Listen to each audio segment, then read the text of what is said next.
The iPad mini was introduced all the way back in 2012 and brought a design never before seen in the iPad line, all in a smaller form factor. Hey, how's it going? I'm Josh from 91 Tech, and today we're taking a look at the first iPad mini. How does it hold up 8 years later?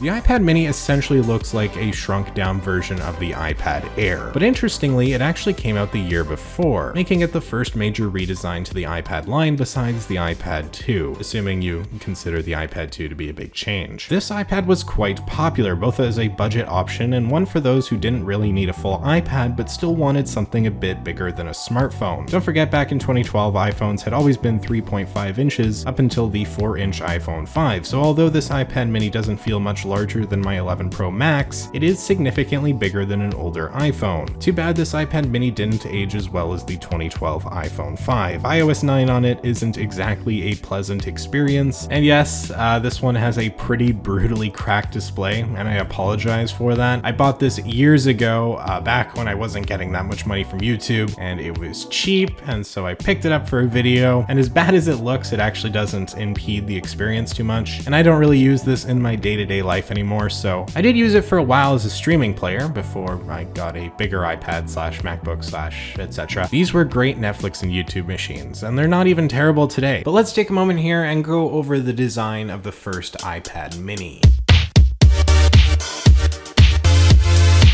Or should I say the iPad mini in general, because the design up to the 5th generation really hasn't changed much. We have a basic thin and light aluminum body with a 7.9-inch display and a resolution of 768 by 1024. This is non-retina, which means even without the crack in it, the screen really doesn't look that good. You can see pixels, and the crispness you expect from iOS devices just isn't here. Below the screen is the home button, which serves as a plain old home button without Touch ID. This is a bit annoying now, because if you want security, you'll need a passcode, but for 2012 it was the norm. Heck, Apple didn't even introduce Touch ID until the next year. The iPad mini did come in a couple colors, slate and silver.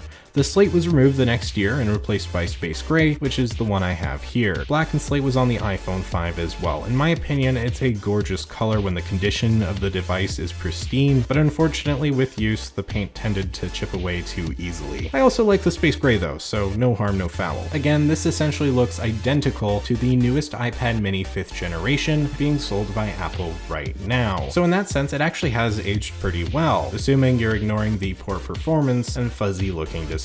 Battery life, I will say, actually is pretty decent, which makes sense considering the underpowered hardware and decently sized 4,490 mAh battery. Keep in mind, this is essentially a bigger iPhone 4S with a worse quality, albeit bigger display, so there's not a ton of power to push. I'd say most of these things should be able to pull out a day's use, if not more, when it comes to light streaming use or web browsing, which is probably all you'd be doing with an iPad this old anyways. And we'll talk about all that, but first, let's look at the camera. We've got cameras on the front and back. The rear sensor boasts a full 5 megapixels and takes just beautiful photos. That's sarcasm, it doesn't. Is the camera an important part of the tablet? Probably not for most, but that doesn't make these photos any less disappointing. It's the same camera as in the 5th generation iPod Touch, and I honestly think they should have just put the 4S's 8 megapixel sensor in here. But maybe that would have raised the price, I don't know. Considering it's from 2012 and a tablet, I'm not too unhappy about the camera. We're somehow able to take 1080p video with the iPad mini, and well, it's about as bad as you would expect, and definitely doesn't look high definition, although technically it is. Back in the day, what was more important than how good the video was is that it took video in the first place, so I can give it a pass. The selfie camera is pretty low quality with 1.2 megapixels, same again as the 5th generation iPod Touch. While this doesn't look good today, it's very of the era, and so there's really no complaints I can make. After all, it served the job for FaceTime or whatever you needed it for. All in all, while they could have put a better camera on the back, they didn't need to. That said, using this thing 8 years later,